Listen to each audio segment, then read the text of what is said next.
नमस्कार दोस्तों, NC campus YouTube channel पर आपका स्वागत है। मैं पीके सर हिस्ट्री एवं पॉलिटी का एजुकेटर हूँ। आज मैं आपके लिए हिस्ट्री लेकर आया हूँ। हिस्ट्री क्या है, किसे कहते हैं, इसके विषय में हम आज आपको जानकारी देंगे। इतिहास किसे कहते हैं? इतिहास बीते हुए तथ्यों एवं घटनाओं का किया गया अध्ययन ही इतिहास कहलाता है। यानी कह सकते हैं कि बीते हुए अतीत का किया गया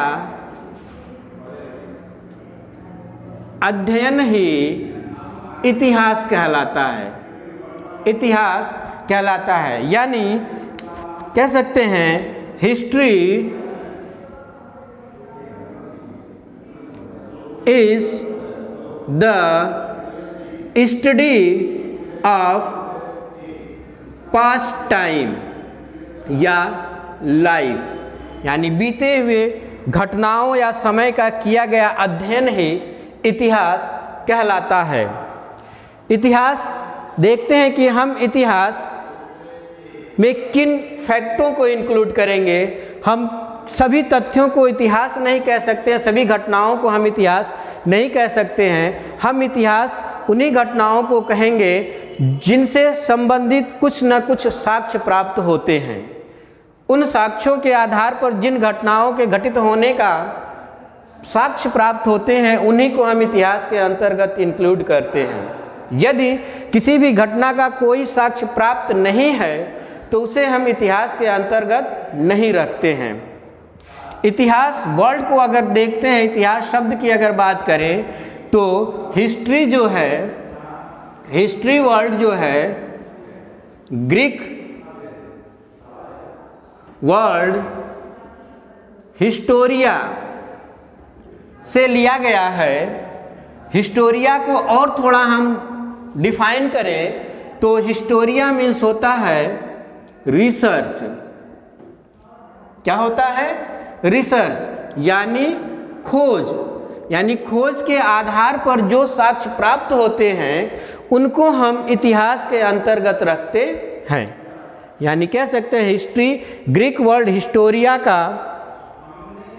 का इंग्लिश रूपांतरण है। हिस्टोरिया मीन्स रिसर्च यानी खोज, यानी हम किसी घटना से संबंधित तथ्यों को खोजकर उसका अध्ययन करते हुए उन तथ्यों को उजागर करने का प्रयास करते हैं, उसे हम इतिहास कहते हैं। क्लियर हुआ? इतिहास के जनक या फादर की बात करें, हिस्ट्री ऑफ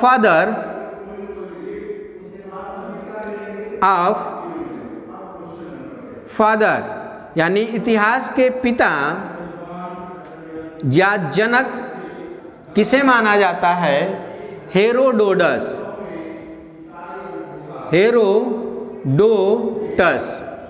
इतिहास के पिता हेरोडोटस को माना जाता है।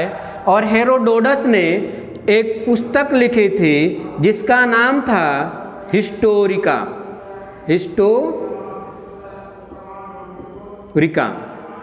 पुस्तक का नाम था हिस्टोरिका। यानी हेरोडोटस ने ही सर्वप्रथम इतिहास को क्रमबद्ध तरीके से लिखना प्रारंभ किया और उन्होंने जो लिखा उनके संग्रहित तथ्यों को हम हिस्टोरिका कहा। हम हिस्टोरिका कहते हैं या हिस्टोरिका कहा जाता है, जो इनकी एक बुक के रूप में प्रसिद्ध है। क्लियर हुआ बेटा? आगे हम बात करते हैं कि इतिहास के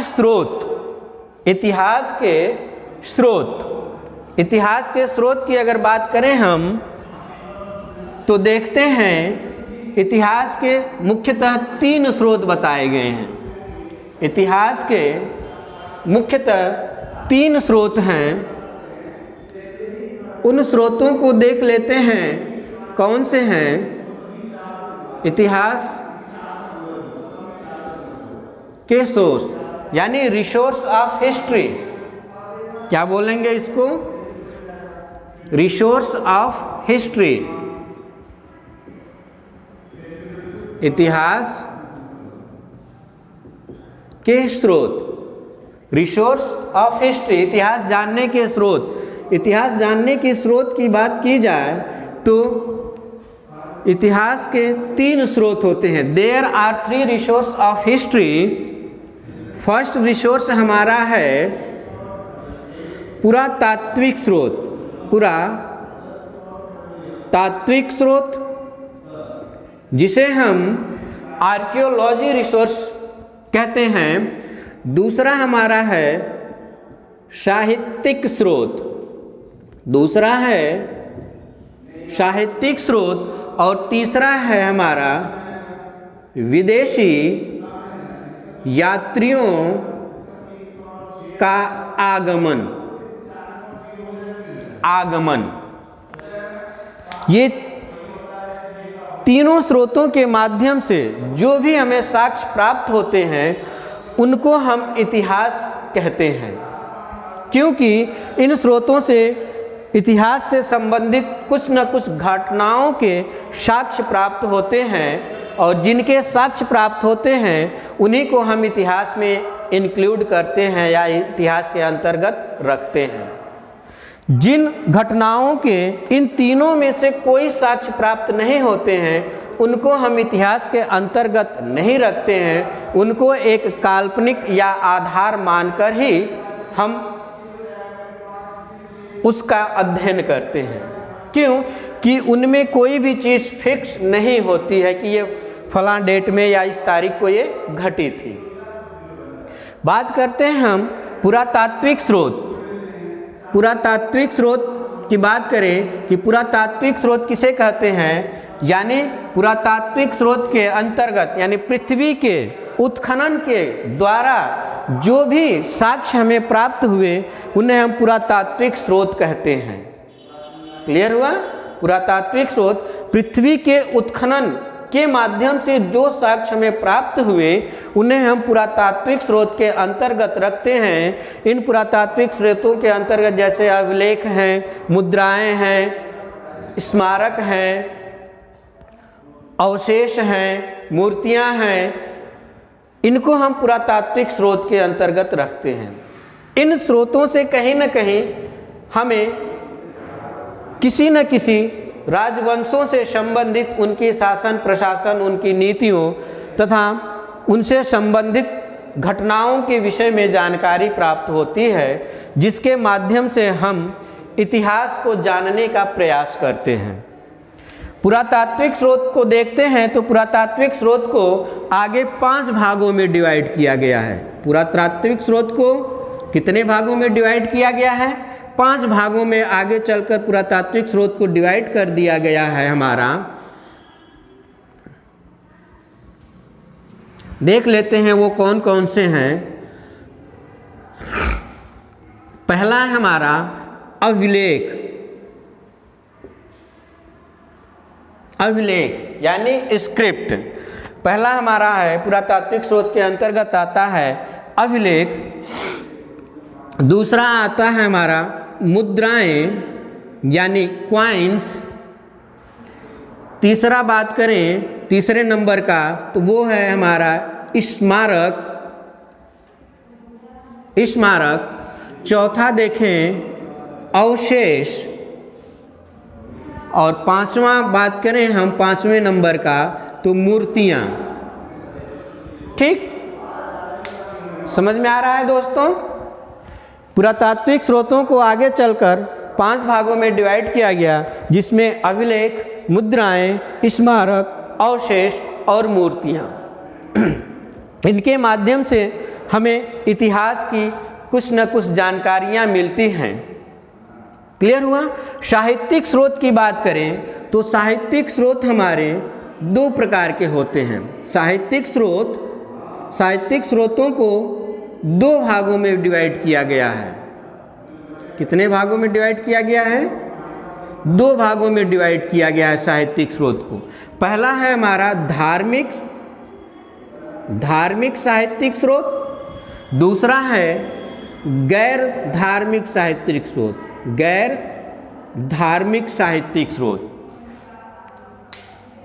साहित्यिक स्रोत को दो भागों में डिवाइड किया गया है, धार्मिक साहित्यिक स्रोत और गैर धार्मिक साहित्यिक स्रोत। धार्मिक स्रोत के अंतर्गत अगर हम बात करें तो धार्मिक स्रोत के अंतर्गत जैसे हमारे आ जाते हैं वेद, क्या आ जाएंगे, वेद, पुराण, महाभारत, वेद पुराण महाभारत,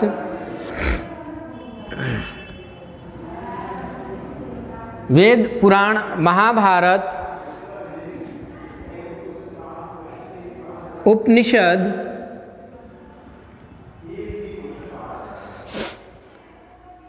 ठीक है, ये हमारे धार्मिक स्रोत के अंतर्गत आते हैं।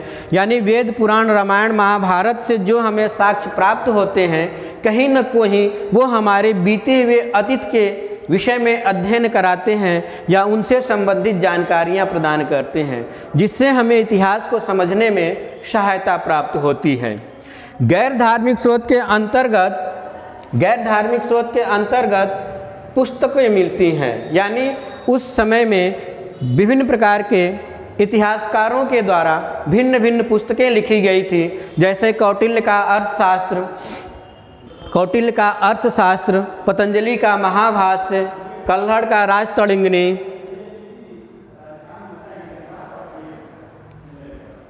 मलिक मोहम्मद जायसी की पद्मावत, कालिदास का मालवी काव्यमित्रम, मेघदूतम, ये सभी हमारे गैर धार्मिक साहित्यिक स्रोत के अंतर्गत आते हैं, जिनका हम विस्तार से वर्णन करेंगे आगे चलकर।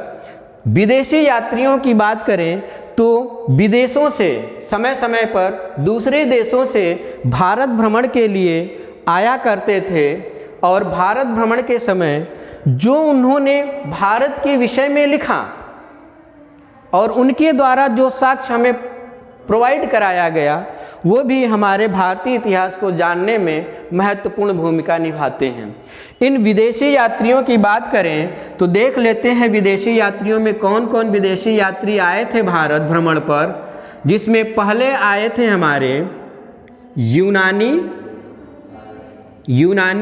यानी यूनान से आने वाले विदेशी, यूनान से आने वाले लोग, फिर चीन से आने वाले लोग, चीनी जिनको बोला गया, और अरब देश से आने वाले लोग, अरबी फॉरेनर्स, ठीक, समय समय पर आते गए। जैसे यूनानियों में देखें तो यूनानियों में आए थे हमारे जैसे टालमी हैं, इरस्थनीज हैं और मेगास्थनीज हैं, ये हमारे यूनानी थे। चीनी यात्रियों की बात करें तो जिसमें हमारे फाहियान, वेनसांग, ये लोग आए थे। अरबियों में बात करें तो अलवर्नी, फिरदौसी, उतवी, ये हमारे अरबी हैं। और इन्होंने भारत आया तो भारत के विषय में जो भारत का भ्रमण किया और भारत के विषय में कुछ न कुछ बातें इन्होंने लिखी हैं, और उनके आधार पर हमें भारतीय इतिहास को समझने में सहायता प्राप्त मिलती है कि उस समय भारत में किन राजवंशों का शासन था, कैसी शासन व्यवस्था थी, उनकी नीतियां कैसी थी, और भारत की स्थिति आर्थिक राजनैतिक कैसी थी। इन सभी चीज़ों का उल्लेख हमें इनके माध्यम से प्राप्त होता है। इतना समझ में आ गया आप लोगों को? नोट कर लीजिए, या फिर स्क्रीनशॉट लेना है तो स्क्रीनशॉट ले लीजिए।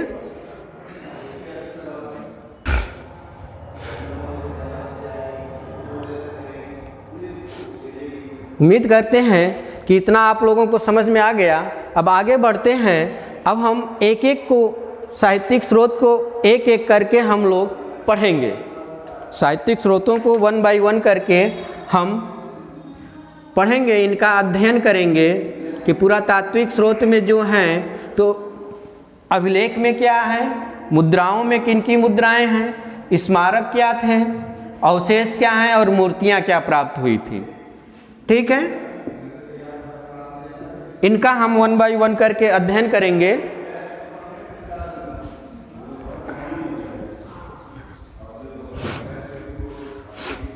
अब आप हेडिंग डालिए पुरातात्विक स्रोत, और पुरातात्विक स्रोत में पहली हेडिंग पड़ेगी हमारी अभिलेख। आप हेडिंग डालिए अभिलेख।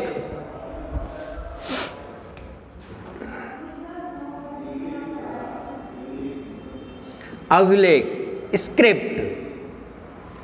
अभिलेख, अभिलेखों के अध्ययन को हम पुरालेख शास्त्र कहते हैं।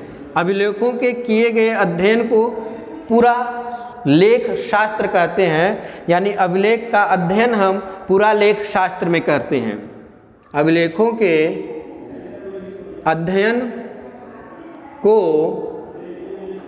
पुरालेख शास्त्र,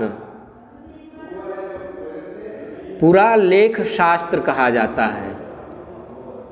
यानी क्वेश्चंस पूछता है कि अभिलेखों का अध्ययन, अभिलेखों के अध्ययन को क्या कहते हैं, तो अभिलेखों के अध्ययन को हम पुरालेख शास्त्र कहते हैं। क्लियर हुआ? पुरालेख शास्त्र कहते हैं। ये लेख जो हैं, ये लेख पाषाण शिलाओं, पाषाण शिलाओं,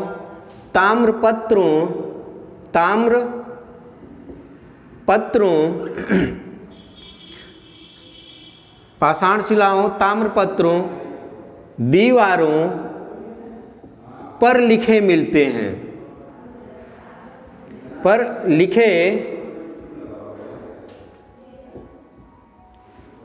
लिखे मिलते हैं, जिनसे हमें ये पता चलता है कि ये पाषाण शिलालेख किस शासक के शासनकाल में और किस शासक के द्वारा लिखवाई गई थी, और उस शिलालेख में किन बातों का उल्लेख मिलता है। क्लियर हुआ? तो सबसे प्राचीन शिलालेख, क्वेश्चंस पूछता है कि सबसे प्राचीन शिलालेख, सबसे प्राचीन अभिलेख, शिलालेख नहीं, सबसे प्राचीन अभिलेख की बात की जाए तो सबसे प्राचीन अभिलेख हमारा है बोगाज कोई। कौन सा है? बोगाज कोई अभिलेख को सबसे प्राचीन अभिलेख माना गया है। और बोगाज गोई अभिलेख प्राप्त कहाँ से किया गया? बोगाज गोई अभिलेख मध्य एशिया से प्राप्त किया गया है। यानी कि कहा जा सकता है कि प्राचीन अभिलेख बोगाज गोई अभिलेख है जो मध्य एशिया से प्राप्त किया गया है, या मध्य एशिया का बोगाज कोई अभिलेख सबसे प्राचीन अभिलेखों की श्रेणी में आता है। इस बोगाज गोई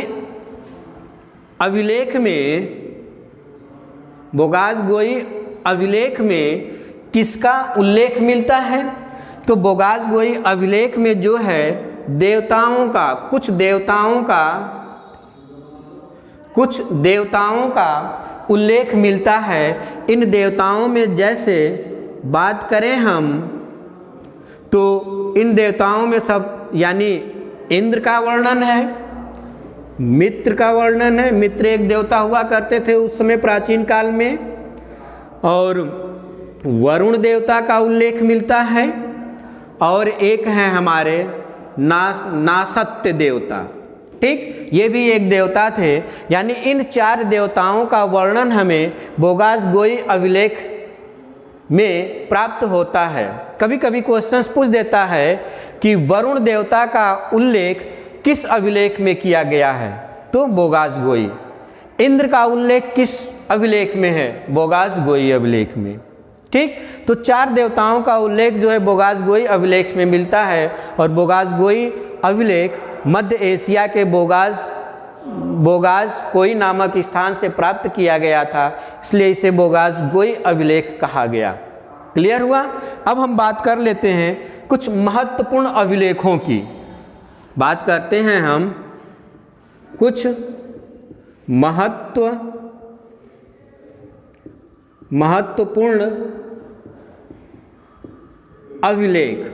ठीक है, कि वो अभिलेख किस शासक के द्वारा बनवाया गया था, उसकी बात कर लेते हैं। तो एक तरफ हम लिखेंगे अभिलेख, 2 कॉलम आप बनाइएगा, अभिलेख, और दूसरी तरफ बनाएंगे शासक, यानी किस शासक के द्वारा बनवाया गया था, लिखवाया गया था। क्लियर हुआ? तो इसमें अगर हम बात करें कि अभिलेख में, यानी हाथी गुम्फा का अभिलेख, हाथी गुम्फा अभिलेख, हाथी गुम्फा अभिलेख का संबंध जो है कलिंग नरेश खारवेल से है। किससे है? कलिंग नरेश खारवेल से है। हाथी गुम्फा का अभिलेख का संबंध किससे है? कलिंग नरेश खारवेल से है, जो कलिंग के राजा हुआ करते थे। कलिंग वर्तमान में किस नाम से जाना जाता है? उड़ीसा के नाम से। क्लियर हुआ? उड़ीसा का और प्राचीन नाम बात करें तो उत्कल प्रदेश। ठीक, अब कलिंग को उत्कल कहा गया, अब उत्कल को वर्तमान में उड़ीसा कहा जाता है। क्लियर हुआ? तो हाथी गुम्फा अभिलेख किस नरेश का उल्लेख करता है? खारवेल। खारवेल नरेश कहाँ के थे? कलिंग के। तो इससे हमें ये पता चलता है कि कलिंग का राजा या शासक खारवेल हुआ करता था, और उन्हीं खारवेल वंश से संबंधित वहाँ के शासन प्रणालियों या उनसे संबंधित नीतियों का उल्लेख मिलेगा हमें। क्लियर हुआ? प्रयाग प्रशस्त की बात करते हैं हम। प्रयाग प्रशस्ति अभिलेख। प्रयाग प्रशस्ति अभिलेख की बात करें तो प्रयाग प्रशस्ति अभिलेख जो था ये समुद्रगुप्त से संबंधित है। किससे संबंधित है? समुद्रगुप्त से, यानी जो गुप्त वंश के शासक हुआ करते थे समुद्रगुप्त, उनसे संबंधित है। और इस प्रयाग प्रशस्ति में वर्णन क्या करवाए हैं समुद्रगुप्त? यानी प्रयाग प्रशस्ति में समुद्रगुप्त के विजयों का उल्लेख मिलता है। क्लियर हुआ? ये समुद्रगुप्त एक ऐसा शासक थे गुप्त वंश के, जिन्होंने जितने भी युद्ध अभियान किए उन युद्ध अभियानों में एक भी पराजित नहीं हुए, एक भी युद्ध इन्होंने हारा नहीं था। यानी उनके युद्ध विजयों का वर्णन मिलता है प्रयाग प्रशस्ति में। ठीक है? जूनागढ़ अभिलेख, जूनागढ़ अभिलेख, जूनागढ़ अभिलेख जो संबंधित है ये हमारा जूनागढ़ अभिलेख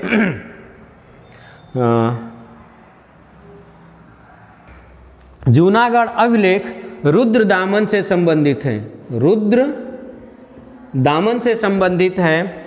एक है जूनागढ़ भीतरी अभिलेख, है ना, भीतरी जूनागढ़ का अभिलेख, भीतरी जूनागढ़ अभिलेख, ये स्कंदगुप्त से संबंधित है। स्कंदगुप्त ये भी गुप्त वंश के ही शासक हुआ करते थे। ग्वालियर अभिलेख,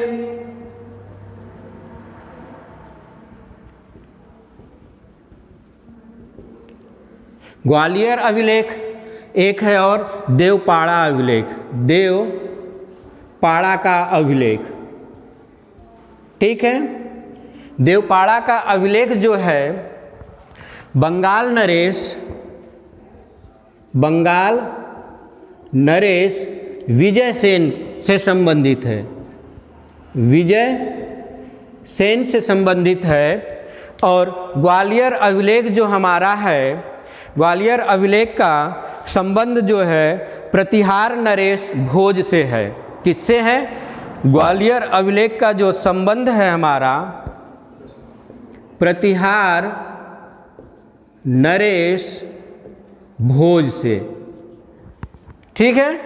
तो ये हमारे कुछ महत्वपूर्ण अभिलेख हैं। इन अभिलेखों में सबसे महत्वपूर्ण बात करें तो हाथी गुम्फा अभिलेख क्वेश्चंस पे पूछता है कई बार। सबसे इम्पॉर्टेंट मोस्ट वांटेड के रूप में इसे आप नोट कर लीजिए, वेरी वेरी इंपॉर्टेंट, प्रयाग प्रशस्ति अभिलेख और जूनागढ़ अभिलेख, भीतरी अभिलेख और ग्वालियर अभिलेख भी पूछता है। लेकिन सबसे इम्पॉर्टेंट बात करें तो ये हमारा प्रयाग प्रशस्ति अभिलेख।